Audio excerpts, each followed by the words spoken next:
d'abord vous interroger les uns les autres pour savoir ce qu'il en était depuis le tournage de ce film.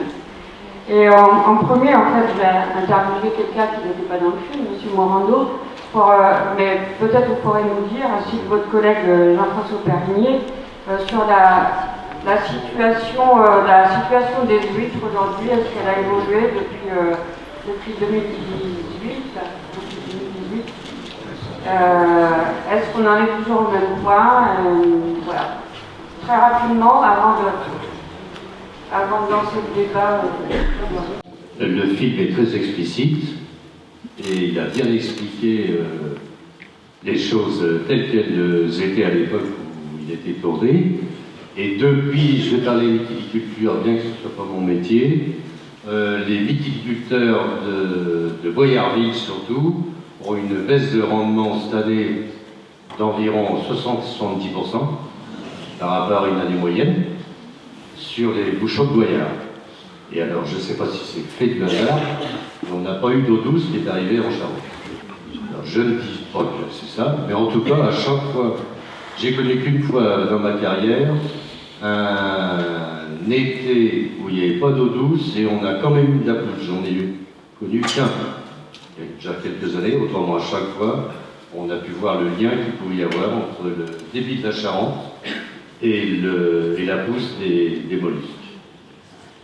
Alors qu'on nous dit, enfin je ne sais pas, souvent on entend dire que l'eau qui est en trop, entre guillemets, dans le marais, irait se jeter dans la mer et ça ne servirait à rien, cette eau douce dans la mer. Donc le film nous a montré le contraire et nous confirmait effectivement que c'est un gros problème, ce manque d'eau douce pour la viticulture. Il y a une partie du monde agricole qui a tenu ce discours pendant longtemps, une goutte d'eau qui arrivait à la mer était plutôt perdue par les rivières.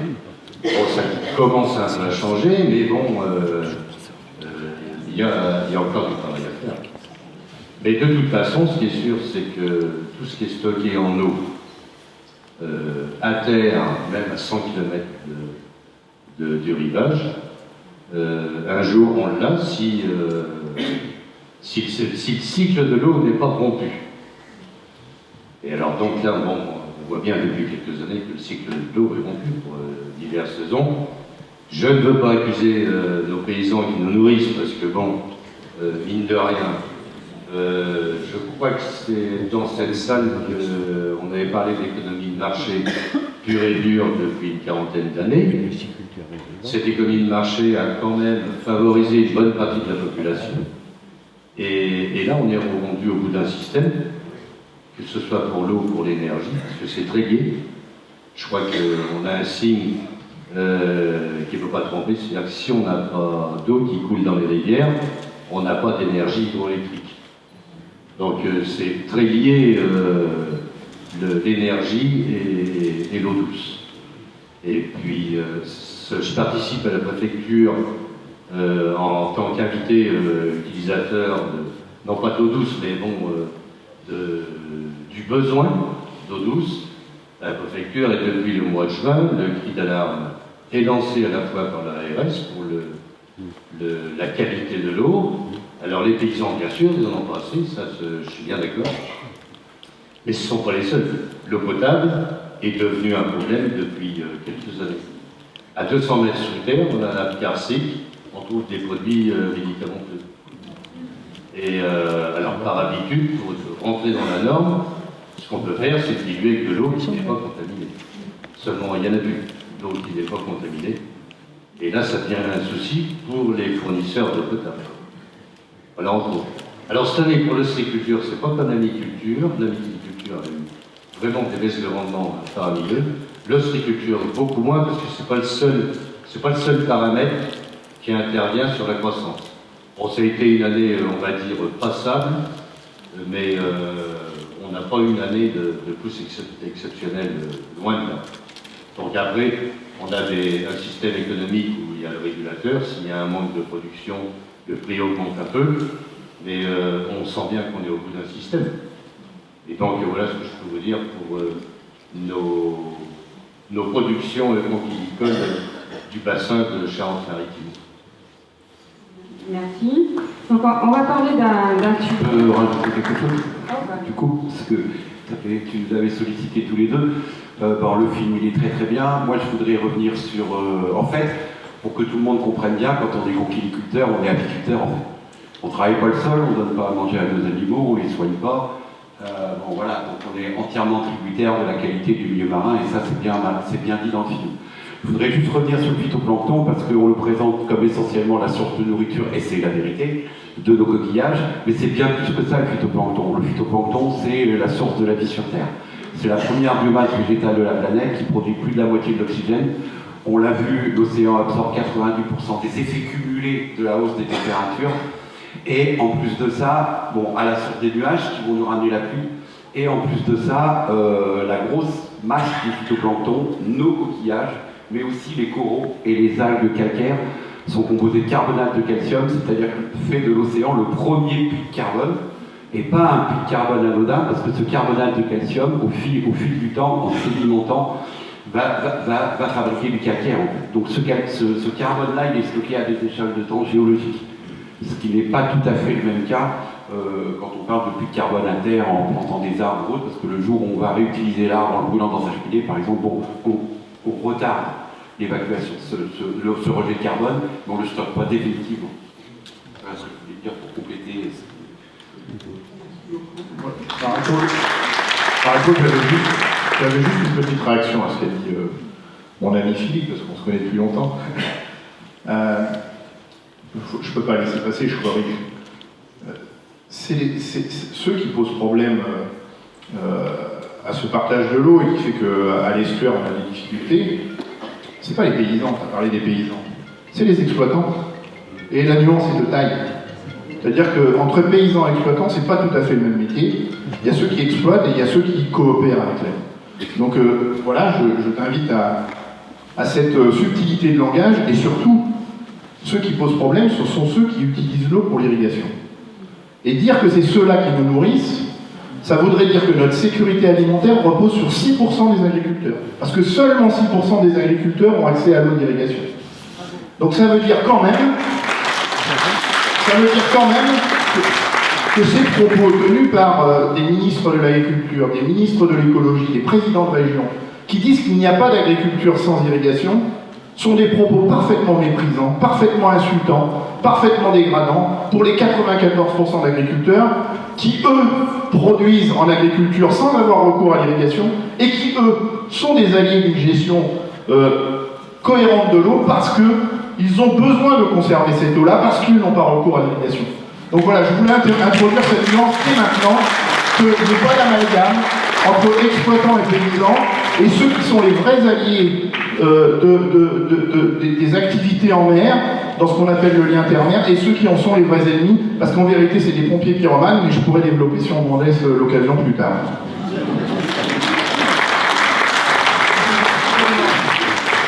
Je voulais rajouter, il me semble que dans la France, j'ai dit une partie des paysans. Je ne les ai pas dit tous. Alors, monsieur Chevalier.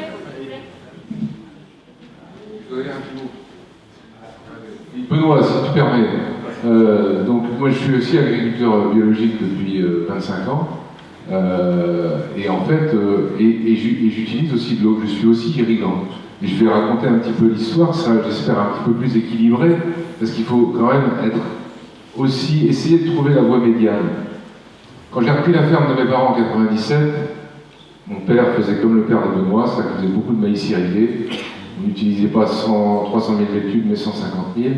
Mais voilà, donc on est passé en bio, on a diversifié les rotations, on a mis plusieurs cultures, on a essayé de développer d'autres activités pour maintenir la valeur ajoutée, en maintenant la surface, sans forcément à chercher à s'agrandir. Et puis, on a construit des coopératives pour essayer d'aller rencontrer des consommateurs bio, qui nous demandaient des protéines végétales. Donc on a commencé à semer des haricots, des pois chiches, des lentilles. Et comme tout le monde le sait, le climat a changé, on est bien d'accord, le climat a changé. On n'a plus nos bocages, on va dire traditionnels de polyculture élevage qu'on a pu connaître encore jusque dans les années 60, qui font qu'effectivement notre plaine elle a changé. Alors même si on a replanté, même si on a fait des efforts, elle a changé et elle souffre aussi de la sécheresse. Et donc, ces 150 000 m3, on les a réduits pour chez moi, à 70 000 m3. Que je n'utilise pas forcément tous les ans. J'en utilise selon la rotation, je peux en utiliser 30 000, 40 000. Ça permet quoi? Ça permet de faire pousser des haricots. Parce que le haricot, tout jardinier vous le dira, il ne pousse pas si on ne met pas un peu d'eau, même en Charente. Et sur les banches plates, fissurées qu'on a en Charente, où on a 30 cm de sol, si on ne met pas un peu d'eau, ben ça ne marchera pas. Alors moi, ce que j'aimerais, parce qu'aujourd'hui on est pris au piège entre deux polarités.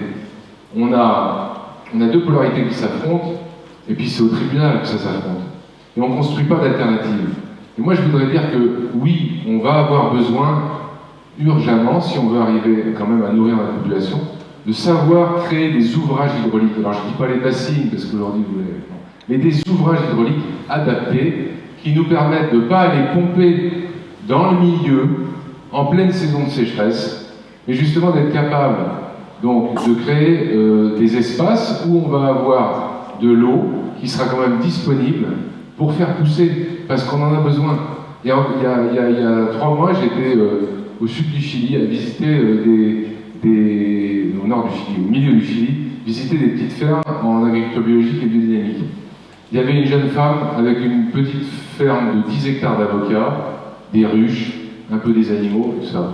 L'eau des Andes, elle est comme ici, elle devient rare, et les petits canaux auxquels ils avaient accès certaines heures par semaine pour pouvoir alimenter en eau sont de plus en plus réduits. Elle a fait une réserve bâchée, ça va vous choquer, de 1 hectare, avec des filtres plantés. Ça remet une biodiversité. Les sols sont filtrants, donc on ne peut pas garder l'eau autrement. Et ben, ça lui permet de sécuriser son outil de travail, ça lui permet de répondre à une demande locale. Donc, moi, ce que je voudrais, c'est que pour ne pas tomber dans la caricature, que chacun d'entre nous se rende bien compte qu'on va avoir besoin, comme les plus vieilles civilisations de notre monde ont su domestiquer l'eau, là où il y a de la culture, là où il y a eu les Romains l'ont fait, les Égyptiens l'ont fait, les Incas l'ont fait, même avec des filtres à charbon. Donc il ne faut pas oublier cette histoire-là, et il ne faut pas jeter le bébé avec l'eau du bain, trouver un équilibre. Effectivement, il y a des pratiques qui sont abusives et qui sont excessives. Mais moi j'insiste ici pour dire que j'ai plein de collègues qui sont maraîchers en bio, tu vois, et qui utilisent de l'eau. Et ils ont besoin d'avoir des petites bassines qui sont bâchées ici, parce que c'est vrai que les sols sont filtrants, pour pouvoir sécuriser. Donc, à l'échelle du territoire, à l'échelle de la nécessité de nourrir, du plan alimentaire territorial, on aura aussi besoin de ces ouvrages. Voilà ce que je voulais dire aussi. Marie-Paul, une seconde. Que les choses soient claires et noires. Personne ici, ni dans ceux qui sont contre les bassines aujourd'hui sur le Marais Poitevin, je le dis haut et fort et je le répéterai, n'est contre l'irrigation, n'est contre le stockage de l'eau. Ça, il faut que les choses soient claires. Personne n'a dit ça. Aujourd'hui, 50% des volumes qui sont pressentis dans les bassines vont irriguer du maïs. Est-ce que tu mets beaucoup de maïs dans ton assiette? Et je termine. Quand je dis pompier pyromane, ça va? Hop, fais attention à toi. Quand je dis pompier pyromane, je vais répondre tout de suite à la question. C'est exactement ce que tu viens de dire. C'est-à-dire que le problème, c'est pas de capter de l'eau dans le milieu naturel, c'est de créer toutes les conditions, absolument toutes les conditions, pour que l'eau souterraine se recharge. Et ce qu'a fait l'agriculture depuis 60 ans, en créant des autoroutes de l'eau, en effaçant les méandres des cours d'eau, en recalibrant les cours d'eau, en effaçant les prairies humides, en effaçant les zones d'épandage de crues, en effaçant les arbres intraparcellaires, ils ont créé les conditions pour que l'eau parte à la mer et pour qu'elle ne recharge pas les nappes. Eh bien, si on revient en arrière et si on recrée toutes ces conditions-là, on pourra utiliser de l'eau en irrigation pour arroser des haricots, des patates, des tomates, tout ce que tu voudras. Il faut sortir du maïs, ça c'est clair que quand on aura enlevé le maïs de l'équation, on aura réglé le problème.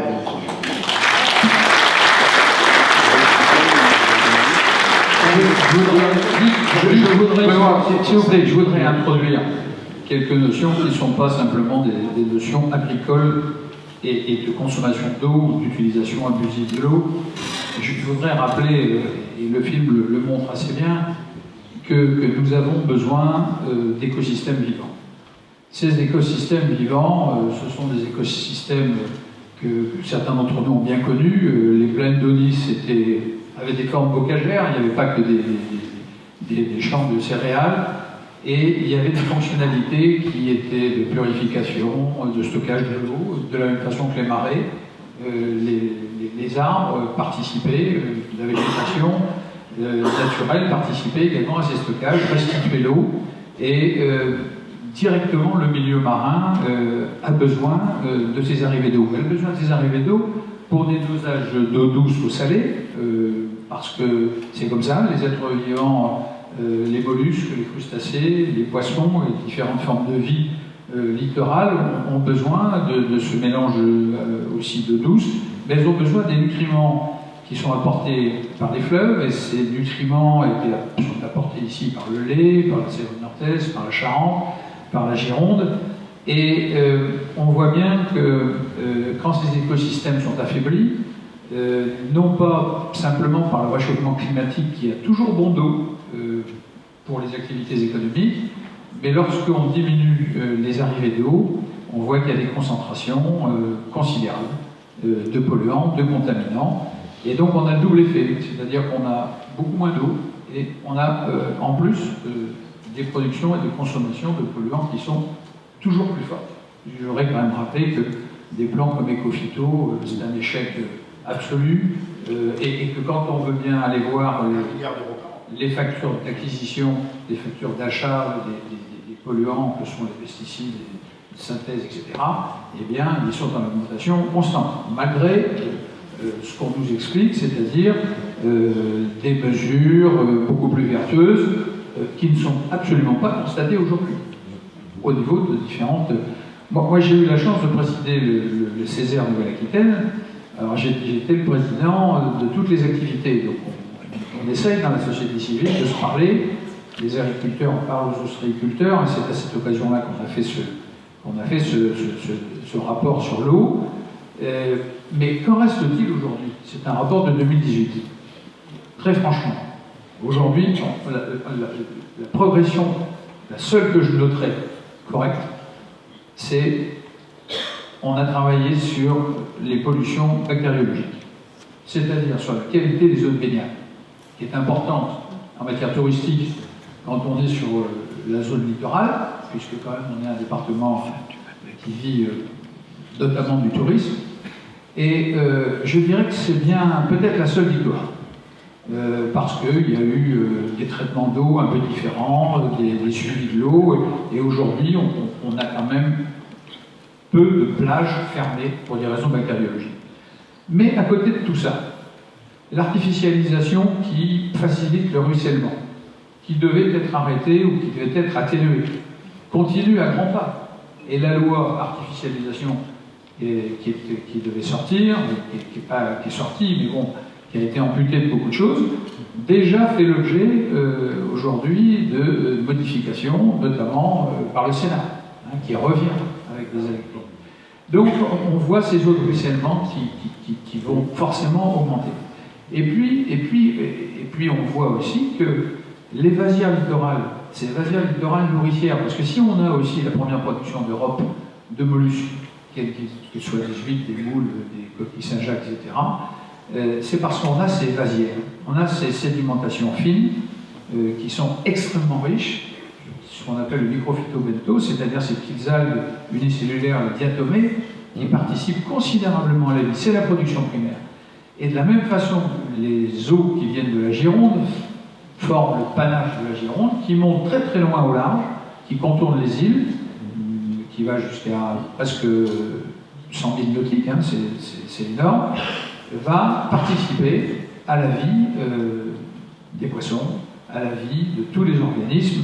Et donc on voit bien qu'il faut préserver ces écosystèmes vivants, mais il n'y a aucune attention qui est portée. Je ne vais pas faire, je ne vais pas être trop long, mais je vais prendre le cas des stations d'épuration. On a beaucoup parlé des stations d'épuration, nous, dans le rapport du Césaire.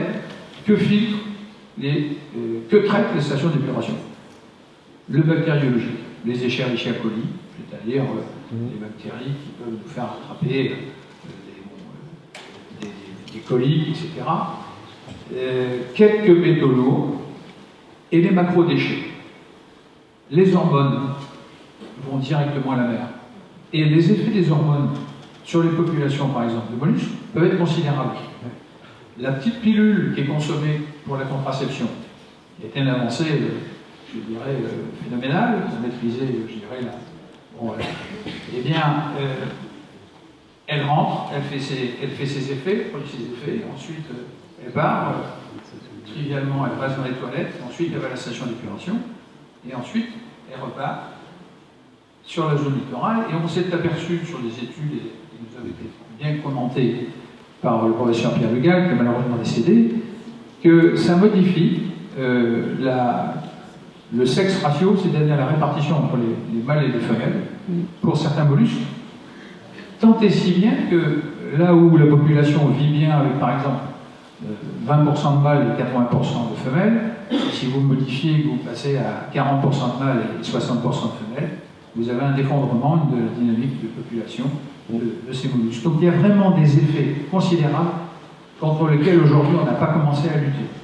Les hormones, les substances médicamenteuses, tous les pesticides, les métaux lourds, le cadmium.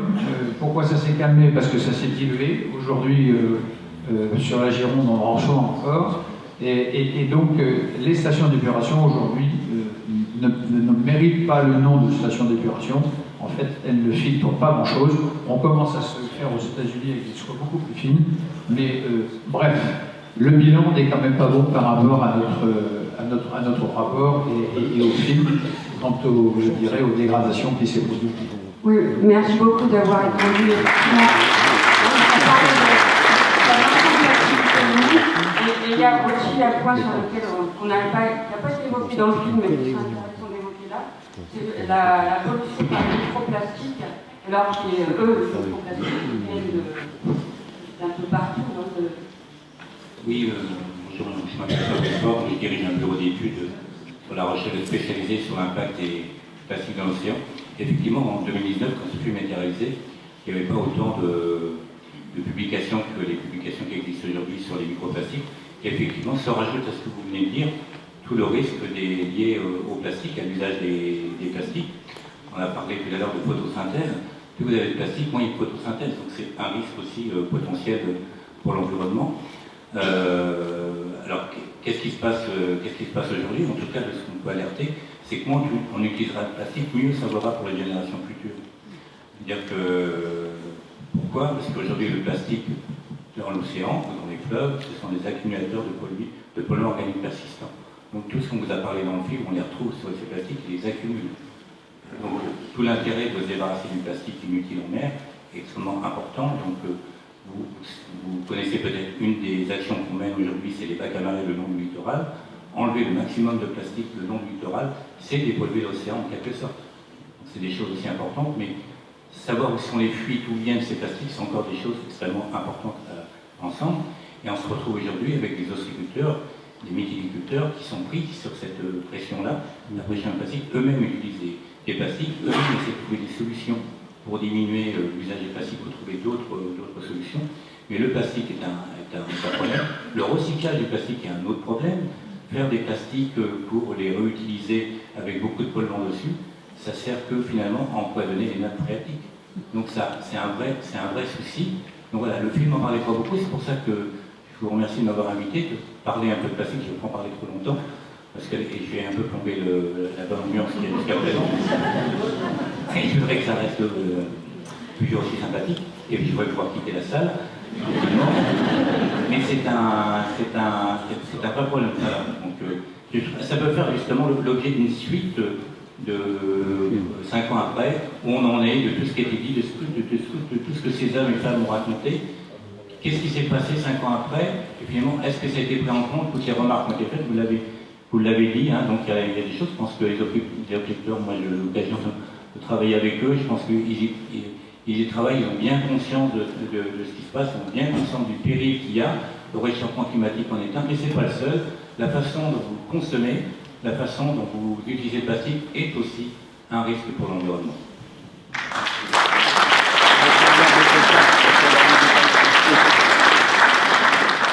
Et à ce propos, le film passe à un moment donné au-dessus du port des Minimes.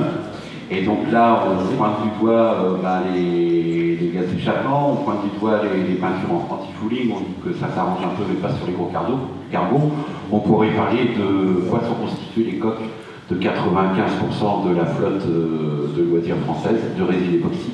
Okay, donc avec une filière de reconversion, je ne sais pas si elle existe, mais en tous les cas, il n'y a pas un matériau en mer qui ne s'abîme pas, en fait, qui ne se détériore pas au contact du sel. Donc ça, c'est certainement une source de pollution. Pour, à ma connaissance, peut-être qu'il y a des gens qui font de la voile qui sauront mieux que moi, mais j'ai cru comprendre qu'en Charente-Maritime, en moyenne, un bateau, il sortait à peu près 2 ou 3 jours par an. Voilà.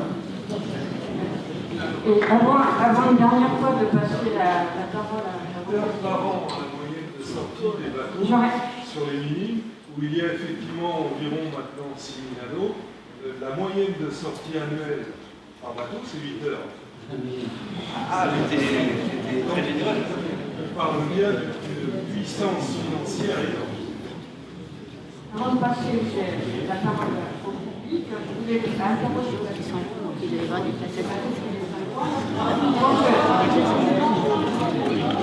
Nature Environnement 17 a agi depuis il y a 5 ans, il y a eu beaucoup de choses qui se sont passées, il me semble. Depuis ce que tu as dit dans le film, la situation dans le marin, je trouve qu'elle n'est pas mieux qu'il y a 5 ans, parce que tu parles de l'eau qui a séché, et également les actions qu'a pu avoir l'association de Environnement 17 depuis cette période-là. Donc, rapidement, 5 minutes et ensuite. Oui, ça va être rapide, oui. Ouais, comme les principaux responsables n'ont rien fait depuis ce temps-là, il n'y a pas besoin que ça change, et ça s'est même dégradé. Et donc moi je ne parle pas des années exceptionnelles comme 2022, parce qu'effectivement, c'est comme les crues et les inondations, quand ça déborde, et quand il n'y a pas d'eau d'été, on n'est pas bien, quoi. Mais en année normale, la situation s'est encore dégradée. Donc ça veut dire que on va continuer à travailler, hein, parce qu'il faut le faire, sinon on n'est pas content, mais c'est démoralisant, quoi. Il faudra qu'on aborde peut-être tout à l'heure la gouvernance de l'eau quand même, hein, parce qu'il y a des gens qui siègent et qui travaillent et qui travaillent pour gérer l'eau et qui travaillent pour eux, quoi. C'est tellement complexe que moi je sais pas si je dois commencer par là, mais en France, on est toujours les meilleurs. Voilà, c'est exceptionnel, les Français. Donc c'est vrai qu'on a des structures qui sont plutôt intéressantes pour gérer l'eau. Le souci, c'est que la gouvernance ne va pas bien, quoi. Et donc la gouvernance, elle n'est pas partagée. Et donc on a à peu près toujours les mêmes pourcentages, les mêmes personnes qui siègent dans tous les organismes qui gèrent l'eau. Donc à partir de là, forcément, on a les mêmes résultats. Donc il y a des intérêts corporatistes, professionnels, en gros, la dame qui a parlé de l'agence de l'eau, je dis sincère, je crois qu'elle croit son truc, hein, mais en même temps, il dépense des centaines de millions d'euros pour des résultats très médiocres. Donc, on vote ça tous les jours dans les commissions locales de l'eau, donc c'est un peu désespérant. Donc cette gouvernance de l'eau, il faut savoir que sur des territoires comme Rochefort, ici en ce moment, ou sur Éric Perrin a parlé tout à l'heure du bassin du Turé où il produit de l'eau potable, il faut savoir qu'on est en train, parce qu'on a un petit peu obligé les gens à le faire aussi, quelque part, on est en train de mettre en place des projets de territoire. Alors ça, c'est la grande mode. Vous savez, projet de territoire. Projet de territoire alimentaire, énergie, air, climat, projet de territoire de gestion de l'eau, enfin il y en a partout. En gros, l'agence de l'eau qui paye, hein, ça coûte cher. Donc en gros, il y a des commissions. Alors je ne sais pas si quelqu'un siège ici dans ces projets de territoire et si on voit quelque chose émerger. Donc en gros, c'est de la concertation. Et ça va faire comme les retraites, quoi. Donc vous avez été concertés, les amis. Donc maintenant, le chef va prendre une décision et ce sera comme ça. Et c'est ce qui se passe. Continuellement, ça n'arrête pas. Donc je ne sais pas quelle est la solution pour gérer correctement l'eau, pour la partager. On sait ce que ça vaut, l'eau quand même. Dominique parlait des milieux naturels. mais c'est tout vivant. Un tout vivant, s'il n'y a pas d'eau, ça ne fonctionne pas. Et on a des priorités.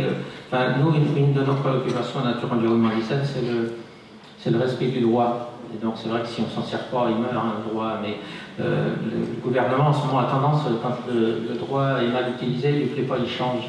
Et donc ça, c'est aussi un problème. Donc ça nous pose des soucis. Mais l'utilisation du droit, le code de l'environnement, il a fixé et puis les directives européennes, enfin on les empile et puis ça n'arrête pas. Donc il y a des priorités très précises, hein. C'est l'eau potable. Le problème c'est que l'eau potable n'est pas respectée. Les captages ne sont pas protégés. Donc là je ne sais pas où on va, ça ne va pas s'arranger. Benoît disait qu'on payait très cher les dégâts collatéraux des activités humaines sur la production d'eau potable. C'est vrai que c'est... la dame de l'agence de l'eau, là, elle parlait de la dépense d'argent, mais c'est le vôtre. Hein, parce que l'agence de l'eau vise sur les redevances, les factures d'eau des usagers. Donc, voilà. Donc, en gros, les usagers, c'est 75 ou 78%. Et les agriculteurs et les industriels, c'est le reste. Donc, vous voyez, qui c'est qui paye l'agence de l'eau? Donc, ça veut dire que tout l'argent qui est dépensé, c'est le nôtre, avec les factures d'eau. Donc, sur la gestion de l'eau, cette gouvernance-là, il faut qu'elle change. Donc, je ne sais pas trop comment on peut faire. Eau potable, pas protégée. Ensuite, c'est les milieux naturels. On sait dans quel état ils sont et le déclin catastrophique de la biodiversité. Et puis derrière, les activités économiques. Bon, il y a quelqu'un, quelque part, qui a renversé tout ça et qui a mis en priorité les usages économiques, et là, ça va plus du tout. Donc, on a, là, en ce moment, c'est la journée mondiale de l'eau. Enfin, on va avoir une journée mondiale des zones humides, je crois. Non, c'est vrai, les zones humides, il y a un truc comme ça, à peu près. On a une semaine des pesticides aussi. Donc, ça... Bon.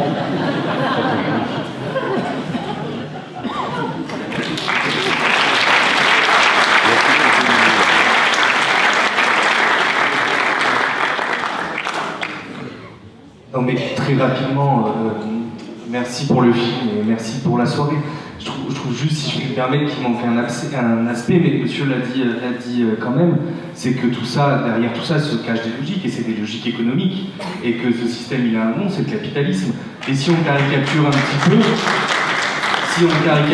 peu, on fait des méga-bassines pour faire des céréales, qui concernent très peu d'irrigants, qu'on envoie ensuite en déroquetant, on a abordé le port de la Palisse et d'autres ports, et donc en mettant en péril les pertuis qu'on envoie ensuite en Amérique du Sud pour nourrir des bœufs qui nous reviennent remplis d'hormones et de... Voilà. Donc en fait, il y a une logique derrière tout ça, c'est le capitalisme, et je pense ce qu'il faut se dire, c'est que malheureusement, on le voit bien, il y a plein d'agriculteurs qui essaient ici, ou alors des collectivités locales, mais ça ne suffit pas, quoi. Et il va falloir s'attaquer au système de manière plus frontale. Et malheureusement, je ne crois pas que ce soit qu'à l'échelle locale qu'on pourra s'affronter à ces logiques économiques. Voilà.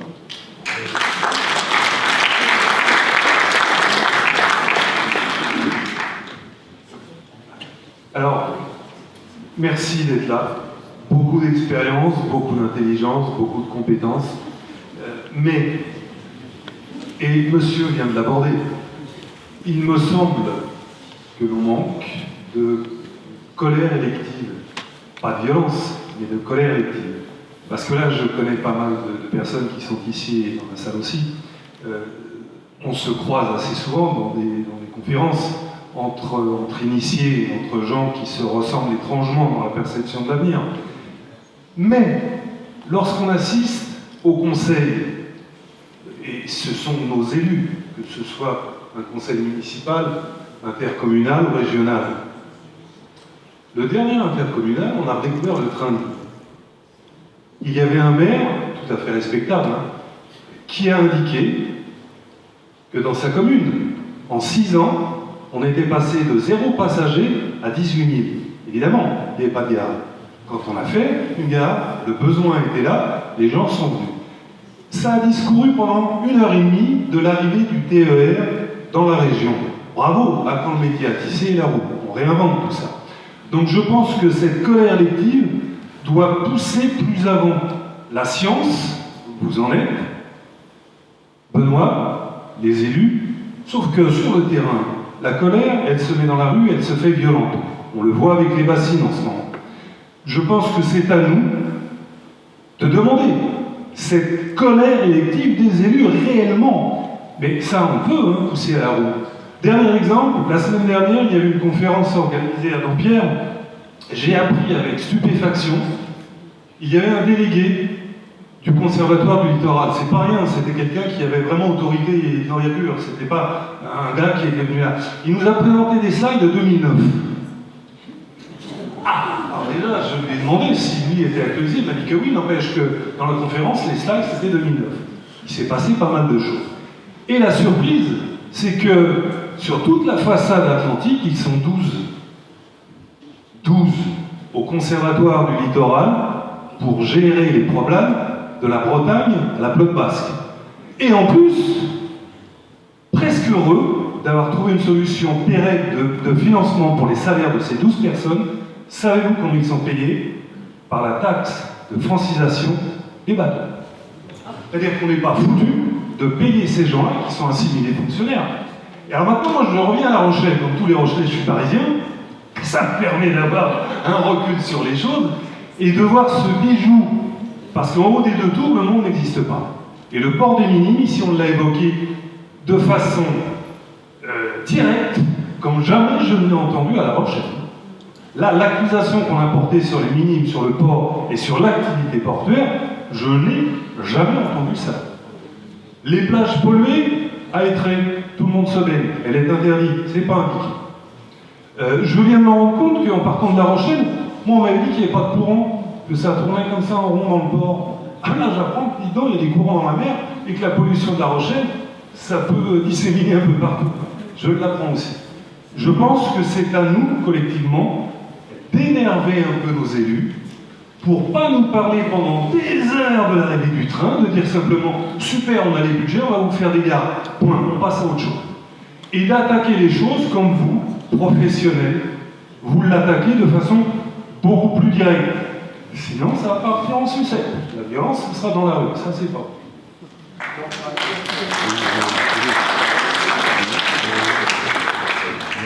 Juste peut-être pour répondre en 3 secondes, j'ai une petite expérience anciennement secrétaire national de la Confédération paysanne, donc à ramer un petit peu à contre-courant pendant 4 ans.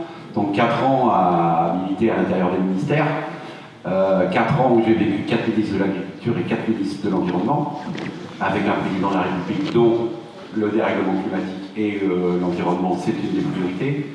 J'ai vécu les états généraux de l'alimentation, où il y avait tout le monde autour de la table, et pour une fois, du coup, on va dire le camp dominant de l'agriculture conventionnelle n'avait plus la majorité, au moins au niveau du débat. J'ai vécu les assises de l'eau, j'ai vécu le grand débat public sur la PAC, j'ai vécu, le Varenne vient après, j'ai vécu la Convention citoyenne sur le climat, j'ai vécu le Varenne de l'eau.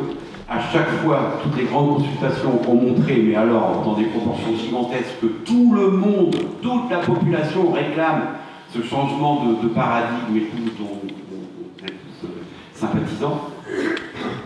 Qu'est-ce qu'il y a derrière? Juste tout à l'heure, en venant ici, j'étais sur France Inter, il y avait une pré-présentation du dernier rapport du GIEC qui va sortir. Bon, ça y est, on est dans les choux. Le 1,5 degré, c'est demain. Voilà. 2030. Là, ils ont réfléchi. De toute façon, tous les ans, on bat les prévisions du GIEC, on les explose. Et là, ils revoient très sérieusement le 1,5, on y arrive demain. Mais je pense que sur l'eau, juste pour finir, parce que moi, ça me paraît important, et j'en ai jamais entendu parler sous cette forme-là. Je ne sais pas si les gens réalisent de quoi on parle quand on parle de l'eau. Dans la tête de quelqu'un, ça va être un moyen pour naviguer. Dans la tête d'un autre, ça va être un moyen sanitaire, on va dire. L'eau, c'est l'élément essentiel, le seul élément essentiel à la vie telle que les humains on la connaît. On peut vivre sans oxygène. Il y a des bactéries, des espèces animales et végétales qui vivent à la sortie des fumerolles volcaniques au fin fond des fosses océaniques. Il y a des êtres vivants dans les grottes sans lumière. Il n'y a pas de vie sans eau. Toute la conquête spatiale consiste à trouver une planète où il y a de l'eau. Vous avez remarqué quand même, hein, c'est le seul but. Et du coup, pourquoi c'est si important? Parce que l'eau, en fait, c'est le premier des aliments de l'être humain et de tous les mammifères, puisque nous-mêmes, nous sommes composés de 70% d'eau. Et pour faire le lien avec le film, nous ne sommes qu'une goutte d'eau de mer. Et cette eau-là, on la perd continuellement en urinant, en transpirant. Et donc, quoi que vous mangiez dans votre assiette, que ce soit du liquide, des légumes de notre maraîcher, copain maraîcher, des féculents ou de la viande d'un producteur de vaches, vous consommez d'abord de l'eau. Et ça, et en plus, cette eau-là dont on dispose aujourd'hui, cette ressource, c'est quand même l'héritage que nous ont laissé tous les êtres vivants sur la planète depuis l'origine de la vie, et j'y mets dedans aussi les dinosaures qui ont fait pipi dedans. Et donc la manière, non mais je rigole pas, la manière dont on va gérer cette ressource en eau, c'est l'héritage qu'on va laisser aux générations à venir. Et là, cette lutte-là, et on pourra peut-être parler de la colère et de la violence, cette lutte-là qu'on mène aujourd'hui contre les méga-bassines, et pas contre le stockage, voilà, pas systématiquement contre le stockage, mais contre ce système-là, c'est aussi, la colère, elle est aussi parce que c'est une lutte intergénérationnelle. C'est pas pour nous, vous avez vu la couleur de nos cheveux, le dérèglement climatique, ouais, bah pour l'instant c'est cool, à partir du 20 mars, on peut aller commencer à se baigner en mer, aller chaud et tout. Moi, c'est ce que j'entends dans l'Hydro partout. Et je continue à voir fleurir des piscines de tous bords sur l'Hydro. Donc voilà, nous, notre génération, je ne dis pas on s'en fout, sinon on ne le ferait pas. Mais voilà, c'est les jeunes qui vont se souvenir ça. Un peu de piscine.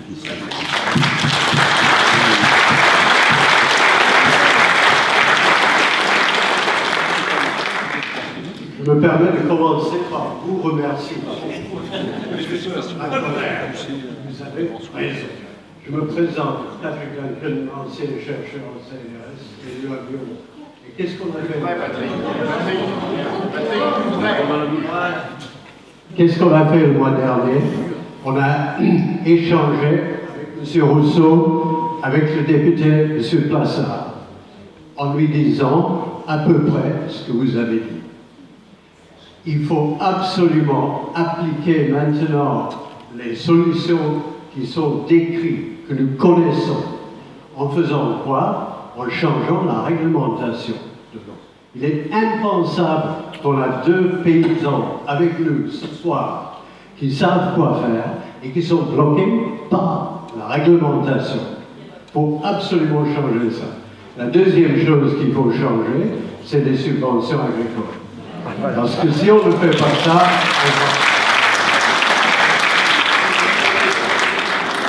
Juste, alors, tout à fait, la réglementation, il faut la changer, parce qu'effectivement, aujourd'hui, en agriculture, on utilise l'eau comme quand on faisait notre service militaire en fin d'année, on faisait tourner les camions dans la cour pour brûler le gasoil, pour être sûr d'avoir la même attribution l'année suivante. Ce qui fait que les gens qui ont fait un effort ces dernières années pour faire évoluer leur système, que ce soit des gens bio, que ce soit des éleveurs qui ont une rotation, que ce soit, voilà, qui vont dire, bah, moi j'ai besoin d'eau, mais par exemple, cette année, bah, par exemple, comme mes parcelles tournent, bah, je vais avoir besoin que d'arroser 10 hectares. Donc je ne vais pas forcément utiliser tout mon quota.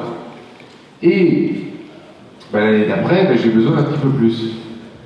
Aujourd'hui, comme il y a des batailles sur l'eau qui sont légitimes, certes, il y a eu des recours au tribunal de Poitiers, on s'en est expliqué avec M. Picot, il y a eu des recours de France Nature Environnement pour dire bah, il faut faire quelque chose. Donc le juge de Poitiers, il a pris une décision, il a dit bah, écoutez, vous savez pas, c'est pas compliqué, on va prendre pour chaque agriculteur qu'est-ce qu'ils ont consommé les 5 dernières années. On va les traiter de l'année la plus basse et de l'année la plus forte.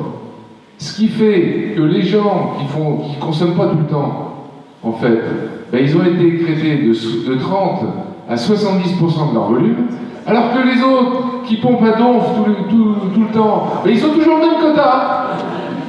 Et ben voilà. Et ben voilà. Donc voilà où on en est. Donc si vous voulez. Voilà. Et pour les subventions, je voudrais dire un truc, on ne va pas être naïf, les subventions, vous nous les enlevez, on n'a plus de revenus aujourd'hui. Hein. Donc, faut quand même le dire, parce que, je veux dire, moi je veux bien, si on veut faire, on a perdu 70% de nos paysans, si on veut opérer des mouvements migratoires qui viennent de la ville vers la campagne, offrir des emplois à la terre suffisamment quand même rémunérateurs, bah, il faut faire quelque chose. Une parenthèse, mais je te donne la parole tout de suite. Tout à l'heure, on parlait de la réglementation. Le grand problème, on sort de la Chambre d'agriculture cet après-midi sur les mesures agri-environnement. Elles étaient plafonnées à 20 000 €. Elles ont baissé de 30%. Donc, comment ça se fait? On sait ce qu'il faut faire. Il faut protéger le marais.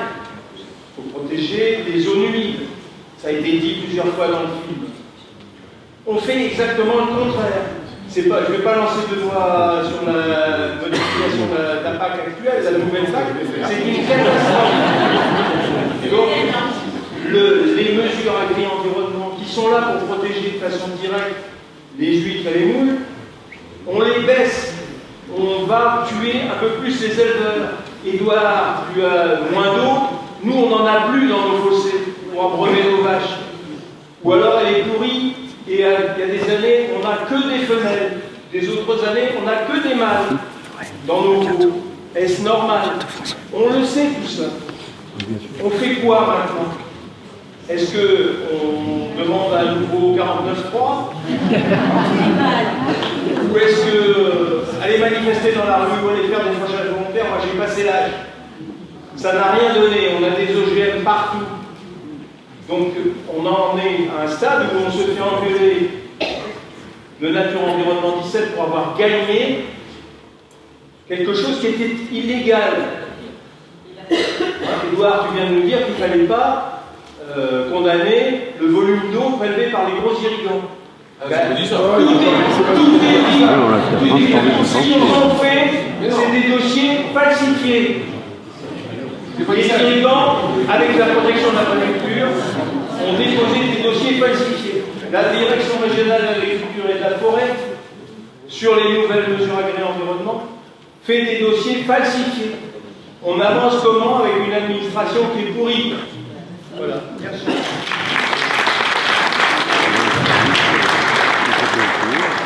Une administration qui est soutenue par son gouvernement. Comment ça? Je te passe la parole, de toi.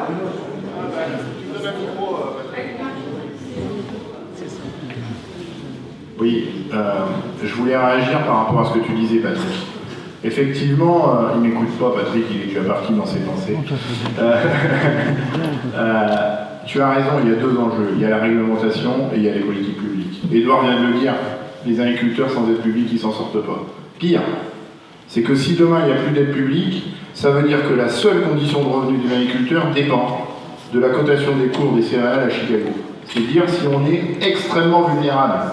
Donc on a besoin de politiques publiques qui participent à la rémunération des paysans. Le problème, c'est encore une fois la façon dont on les a orientés.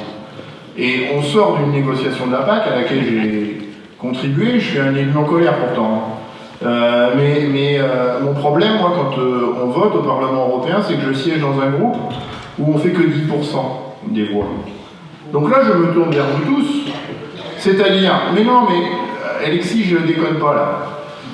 Si le 24 novembre 2021, on avait été 350 écologistes dans l'hémicycle au moment de voter la PAC, je peux vous assurer qu'elle n'aurait pas la gueule qu'elle a aujourd'hui. Parce que c'est quoi la PAC aujourd'hui? C'est 80% de l'enveloppe captée par 20% des agriculteurs. Ça veut dire que les 80% d'agriculteurs qui restent, ils se contentent que de 20% du gâteau. Et après, on verse la larme, la main sur le cœur, avec ces agriculteurs qui, pour un tiers d'entre eux, vivent avec moins de 350 € par mois. Mais pourquoi on en est là? Précisément parce qu'on n'est pas capable d'orienter les politiques publiques. Et ça convoque une dimension, Patrick, c'est l'objectivité. C'est-à-dire qu'aujourd'hui, on a des rapports de la Cour des comptes européenne qui nous expliquent pourquoi le revenu des agriculteurs est indigne, qui nous expliquent pourquoi le renouvellement des générations n'a pas eu lieu, pourquoi est-ce que l'agriculture n'est pas au rendez-vous de l'histoire sur le changement climatique, pourquoi l'agriculture n'est pas au rendez-vous de l'histoire sur la gestion de l'eau. Et le principal responsable de cette situation, c'est la politique publique européenne, ça s'appelle la politique agricole commune. Et les solutions, elles sont simples. C'est de dire, d'une part, on arrête de distribuer par unité de surface, parce que si 80% des aides est captée par 20% des agriculteurs, c'est parce qu'on donne par unité de surface et par unité de tête de bétail. Et plus on a d'animaux, plus on a de surface, plus on a d'aides. Et c'est pas plafonné, contrairement aux aides agro-environnementales que tu viens d'évoquer, Jacques. Là, il n'y a pas de plafonnement sur les aides au premier pilier. Et donc c'est ça qu'il faut qu'on change. Et si on donne des aides par unité de main-d'œuvre, le maraîcher qui a 10 hectares, 10 salariés, eh bien, va toucher 10 fois plus d'aides que le gros céréalier qui est tout seul au milieu de sa parcelle de 500 hectares avec son gros feinte. 10 fois plus. Et c'est ça la grande différence. Et l'autre enjeu, parce qu'on doit avancer sur deux pieds, c'est ce qu'on appelle la conditionnalité. C'est-à-dire qu'on doit sortir d'une logique de subvention, où les agriculteurs viennent me voir en me disant « mais nous on ne veut pas être des assistés, nous on ne veut pas être des fonctionnaires ». Et je peux les comprendre. Sauf que demain on peut leur dire « ok, on sort des logiques de subvention et on vous rémunère ». Et je ne fais pas de la sémantique, je ne suis pas académicien. Rémunérer, c'est pas la même chose que donner des subventions. On les rémunère parce qu'ils prennent soin de l'intérêt commun.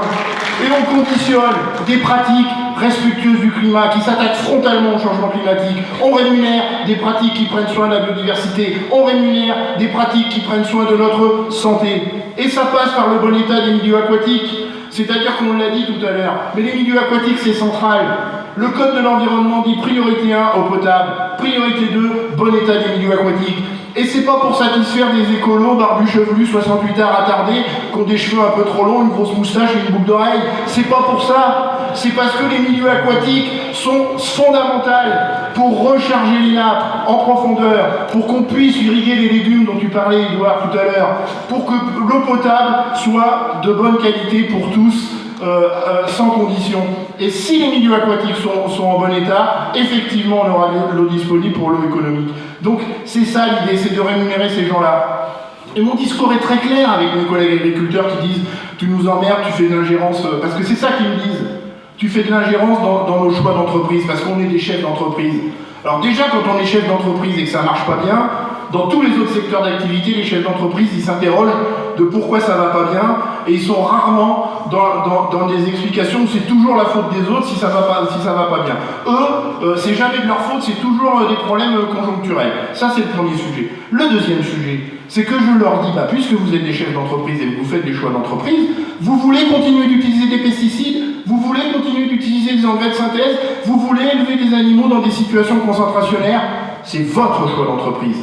Mais nous, élus, et j'ai un profond respect pour le rôle d'élu, je considère que le rôle de l'élu, c'est justement d'être le garant de l'intérêt commun, c'est de conduire des politiques publiques qui servent l'intérêt commun. Eh bien moi, je dis, nous les élus, on n'a plus d'argent pour faire ça. Le seul argent dont on dispose, c'est rémunérer ceux qui prennent soin de l'intérêt commun. Rien d'autre. Sauf que, pour rejoindre ce que tu disais, je crois être un élu en colère, je crois être capable de construire mon propos, sauf que à côté de moi, on n'est que 10% au Parlement européen pour porter ce discours. Et donc, pour qu'il y ait plus d'élus en colère, et là tu as raison Denis, je suis en campagne électorale, eh bien il faut choisir vos représentants pour que ce soit les bons qui portent la bonne parole. Et sur l'eau, ce qu'on a besoin, c'est d'une approche globale, et c'est ce qui manque aujourd'hui quand on construit des politiques comme la politique agricole commune au Parlement européen, vérolée par les lobbies.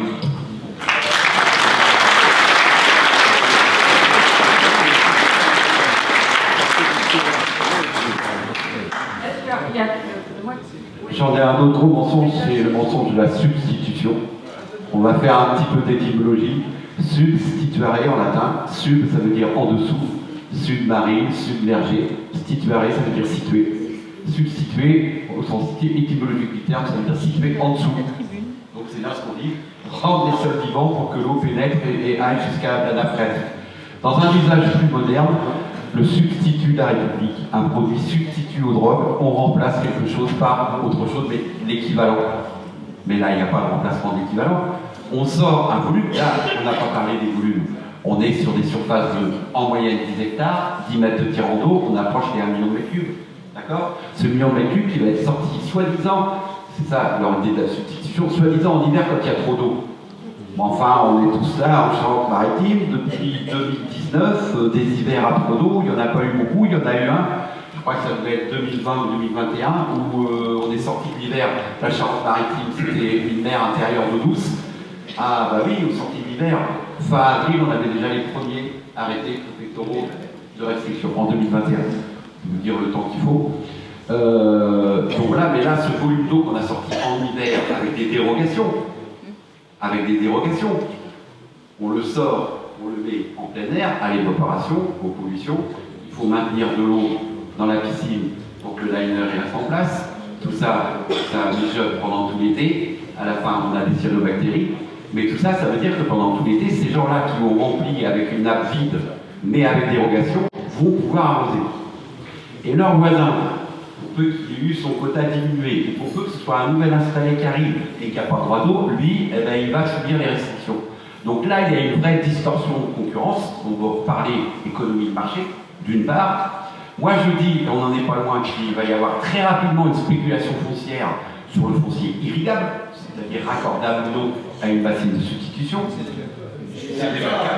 déjà le cas. Donc là, on n'est pas du tout, enfin là, on n'est que, ouais, effectivement, sur des mensonges, quoi. On est sur des gens qui veulent conserver leur mode de fonctionnement, quoi qu'il en coûte, j'allais dire, et quelles que soient les conséquences derrière eux, quoi. Je ne sais même pas s'ils pensent à la reprise de leur ferme par leurs propres enfants. Je crois qu'ils n'en ont même pas conscience. Ce n'est pas des cadeaux.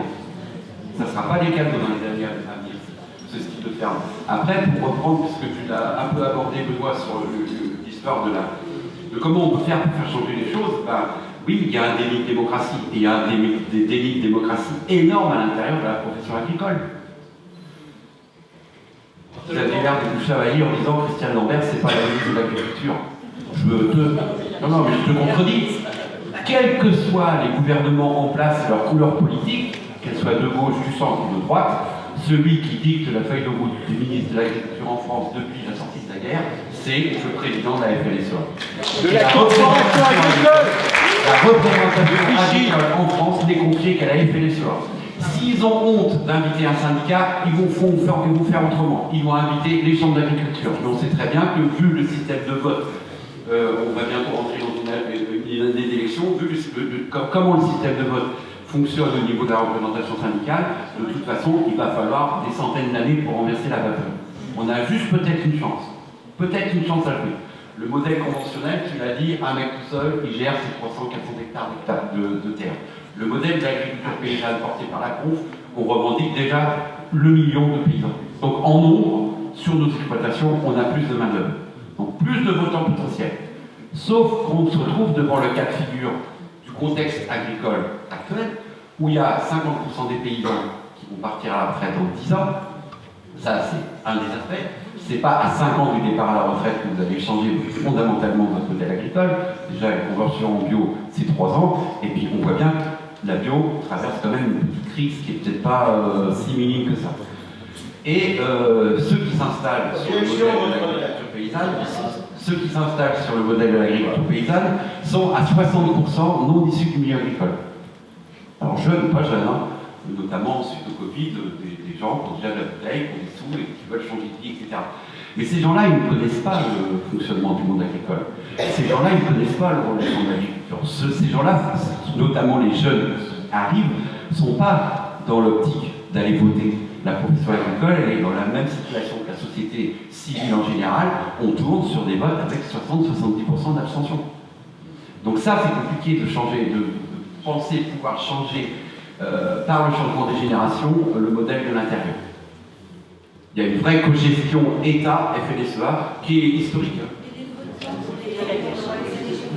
Juge Jean-François, Christiane Lambert est aussi présidente du COPA et de la COGECA, et c'est aussi la ministre de l'Agriculture à l'échelon européen. C'est elle qui prépare la copie de la Commission européenne. Il faut que vous sachiez, quant à la bio, je ne sais pas si on aura le temps d'en parler, mais je suis d'accord avec Dominique, cette crise de la bio est parfaitement instrumentalisée, mais si on a le temps, je vous expliquerai pourquoi. Donc oui, je voulais passer la parole à l'autre personne. Oui, je vous signale qu'on n'a plus de micro qui se balade, donc ceux qui veulent s'exprimer, soit ils parlent fort, soit ils viennent ici. Donc il y a un jeune homme qui voulait parler. Allez, les jeunes. J'en profite, je parle au micro. Je parle pas très fort. Vous parlez de changement, et justement, ici je peux vous présenter les jeunes, et là on est quand même assez présent aujourd'hui. Là, justement, pour faire changer les choses. Et je reviens donc sur un argument qui a été donné tout à l'heure sur qu'est-ce qu'on peut faire nous à notre échelle, ce qui n'est pas forcément facile. On parle souvent des entreprises, des agricoles, à faire changer les choses. Mais nous aussi, c'est important qu'on fasse changer les choses à notre échelle individuelle. Et nous, jeunes, on essaie de sensibiliser à ça avec notre thème. Donc, je ne vais pas préciser, hein, mais donc, je suis étudiant en BTS Gestion et Protection de la Nature à Bourse-de-France. Et notre thème de cette année, et des 2 ans, c'est le thème consommer autrement, justement. Consommer autrement, cette approche de l'eau, de l'énergie, des ressources en fait. Et l'eau, c'est une ressource qui est de plus en plus précieuse. Et pour défendre ce thème-là, nous, dans notre classe, on a mené un projet qui se passe le 22 mars, qui est donc pour la Journée mondiale de l'eau, qui est en fait un forum de l'environnement. On monte ce forum, qui se passe mercredi, auquel on vous invite tous à venir, hein, évidemment. C'est à Bourse-de-France même, c'est au lycée. Voilà. On vous donne rendez-vous à 14h, de 14h à 16h, pour venir justement rencontrer des associations, des structures. On a Nature Environ 17 qui sera là, on a la LPO, qui est juste là. On a des structures du territoire qui viennent parler de ce milieu, parler de cet environnement local et des changements qu'on peut apporter nous à notre échelle. Que ce soit aussi bien avec individuellement que on va avoir le comité régional de conchiculture qui sera là pour parler de cette pollution plastique qu'on parlait tout à l'heure et de comment l'associer à l'environnement. Donc je vous invite tous, si vous le souhaitez, à venir ce mercredi au lycée à 14h. Après à la mairie, pour justement...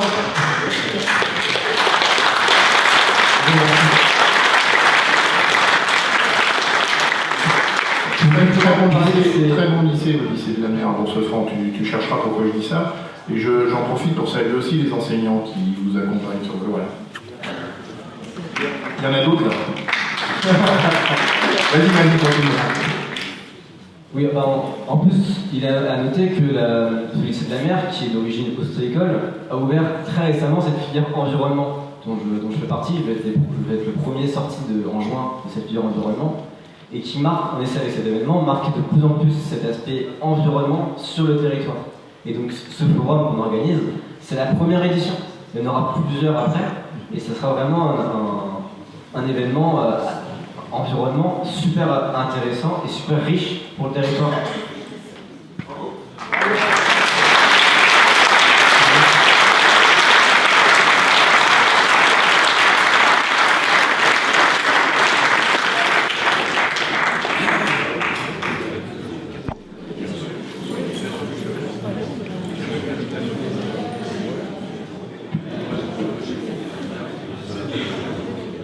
Moi, je voulais simplement, disons, revenir un petit peu.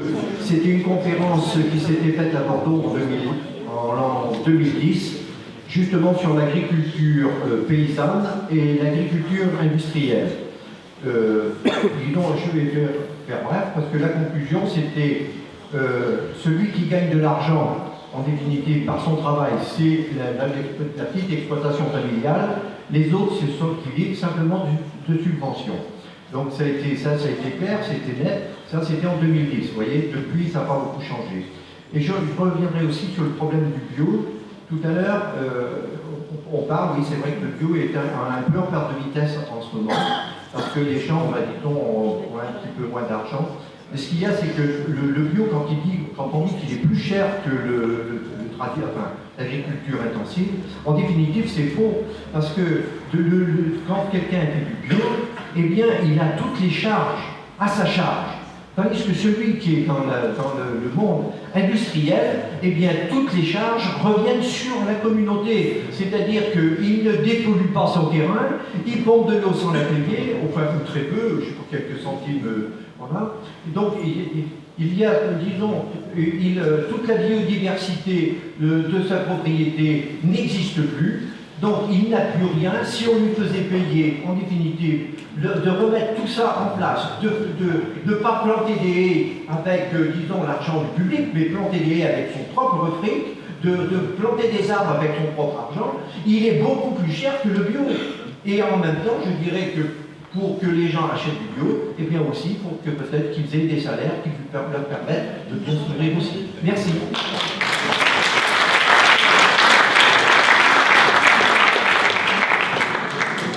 Oui, je crois qu'il nous reste plus trop longtemps, hein, un petit quart d'heure, c'est ça.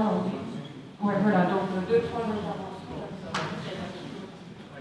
Ça va être très rapide. En fait, beaucoup de choses ont été dites ce soir et je crois que ce que l'on peut dire, c'est que toutes convergent pour pointer des responsabilités qui sont d'ordre économique et politique. Voilà. Donc, on va se quitter ce soir et puis après, je pense qu'il faut que les gens qui sont là sèment cette parole. Mais, personnellement, j'habite dans la baie d'Aiguillon. Dans la baie d'Aiguillon, il y a les cultures de moules et d'huîtres. Nous avons diffusé le film que vous avez vu ce soir. Et pour le diffuser, nous sommes allés dans les cabanes mytilicoles et ostréicoles.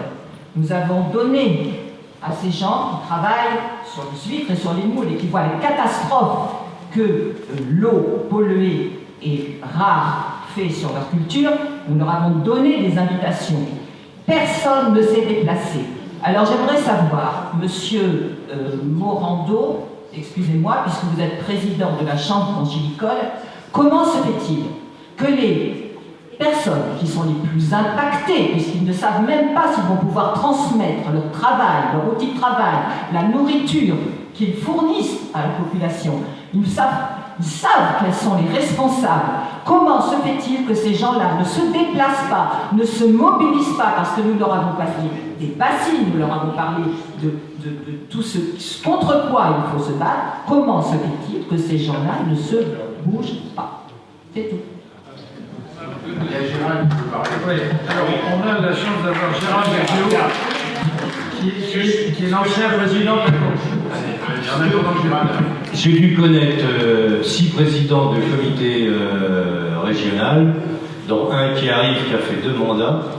Je peux vous dire qu'ils sont tous battus pour avoir l'eau douce qui arrive à l'océan. Tous. Gérald était aussi président du comité national de conchyliculture, il faut le dire.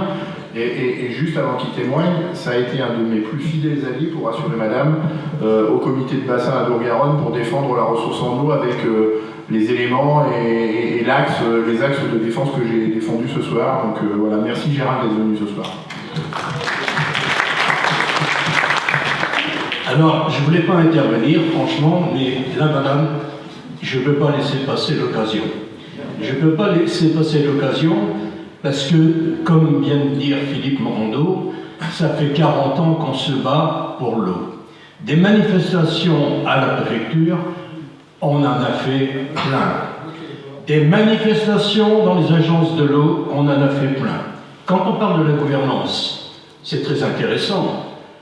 À l'agence de l'eau à Dour-Garonne, j'étais le seul du monde maritime, conchylicole, avec un pêcheur qui représentait la pêche.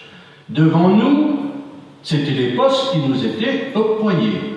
Devant nous, au monde agricole, il y avait l'éleveur, le céréalier, le légumier, les coopératives diverses et variées, y compris laitières, y compris les coopératives, comment dirais-je, de fournitures, plutôt de plants, etc. Enfin bon, semenciers, voilà, j'étais en train de chercher le mot, merci Dominique.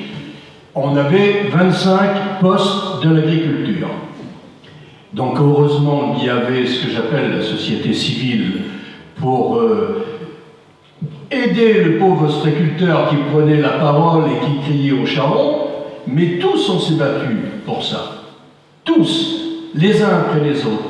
Et aujourd'hui, si la population ostréicole n'est pas présente dans la salle, ben c'est parce qu'on a subi l'épuration ethnique, hein, comme le monde agricole.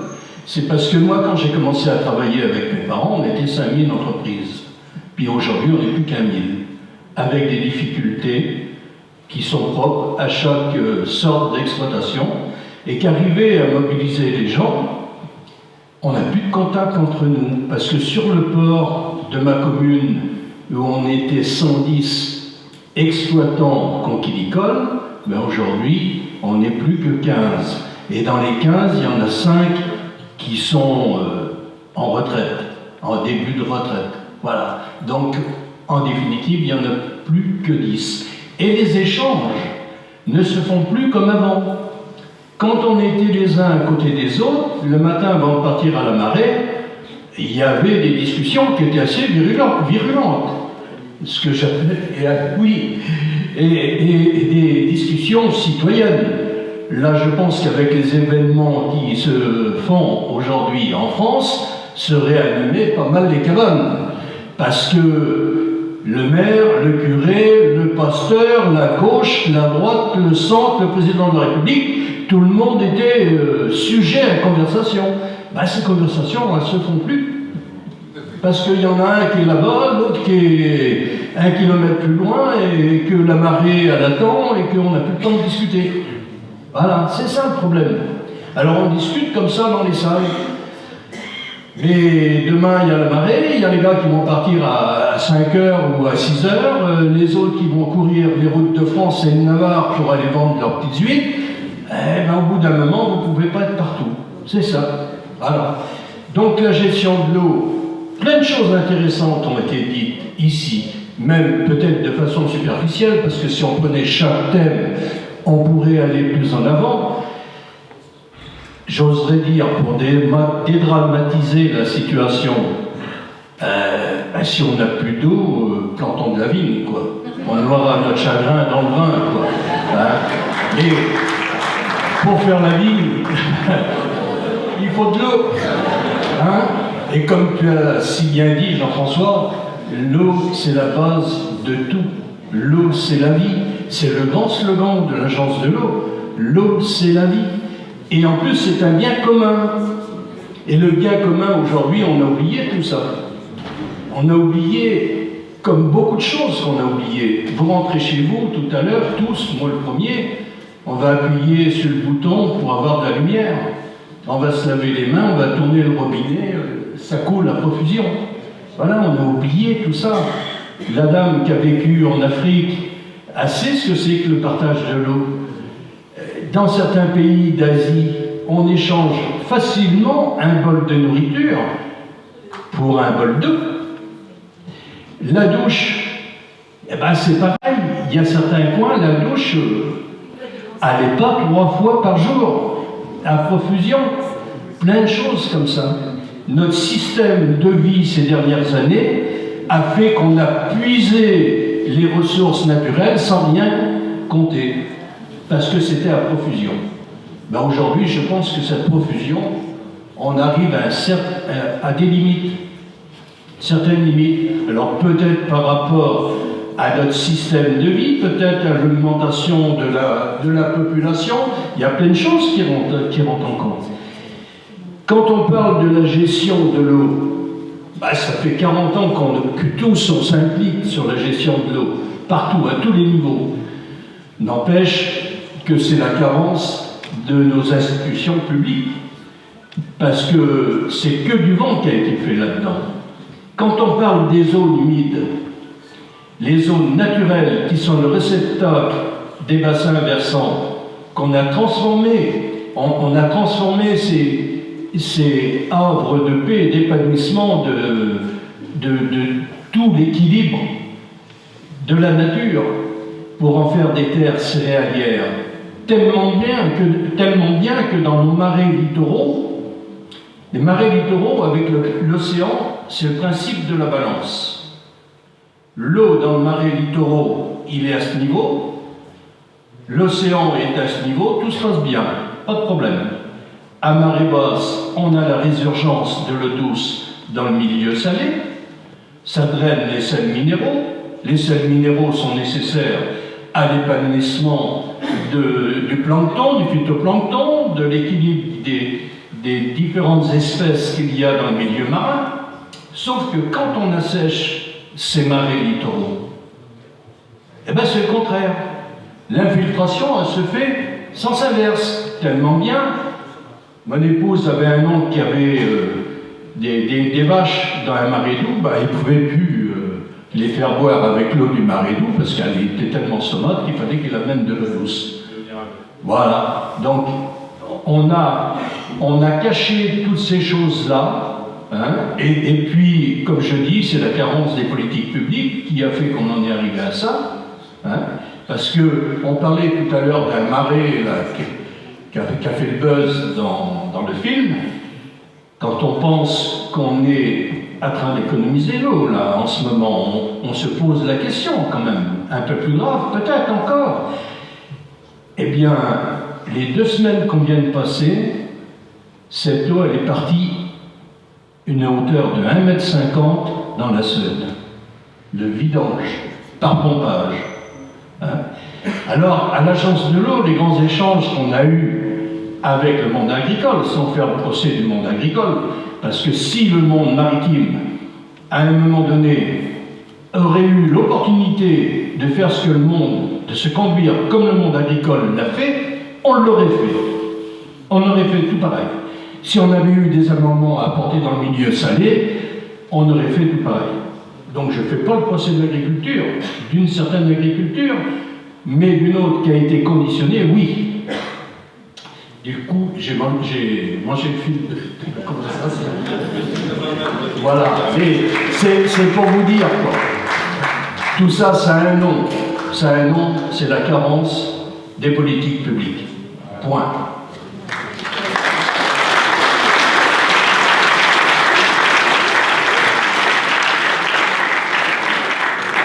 Une dernière très rapide et la chance au bout des tout à l'heure, vous avez eu un jeune, maintenant vous allez voir un vieux. Ah, bon.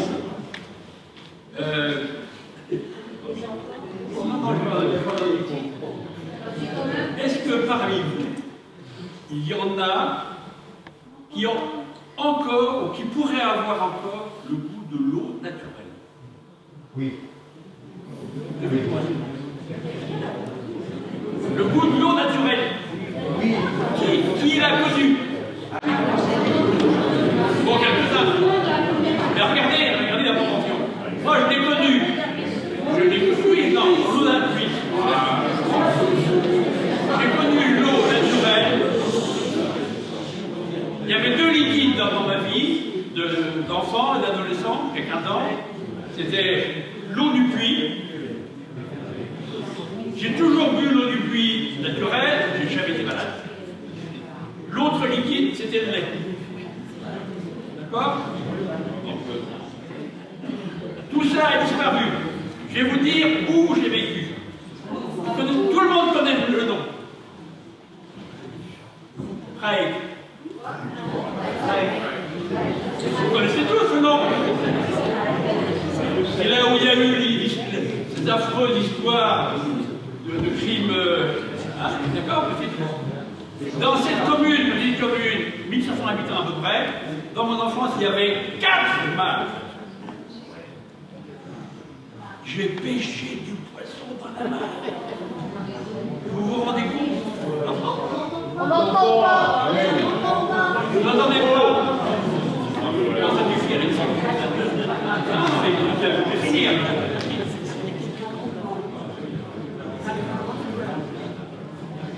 Oui, je vais terminer. J'ai pêché du poisson dans les mares. Et des grenouilles. Oui, bien sûr.